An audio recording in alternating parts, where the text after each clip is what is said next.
So over here you can see that I have this video clip right here, and this video clip is full in length. But let's say what I want to do is I want the starting portion of the video to be from here.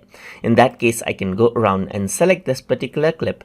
And if I were to go around and click and drag out the beginning portion, then what happens is that it simply ripples out the beginning portion. And now the starting point of the clip has changed. Now, let's say I want this portion right here. Another way you can go around and trim is you can go around and cut this out. You can split out the two videos right here. So you can see that this is the first portion of the video and this is the second. You can simply delete out the first one, move around the first onto the beginning, and you can see that that is how you can trim out the portion.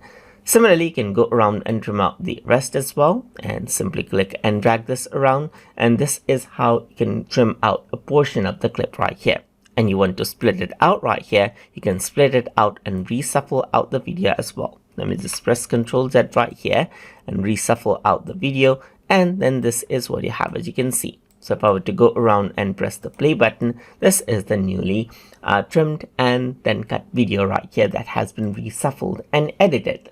So that is how you can trim and then split clips inside of Adobe Premiere Elements. So I hope you guys learned something as always. And as always, please like, comment, share, and subscribe.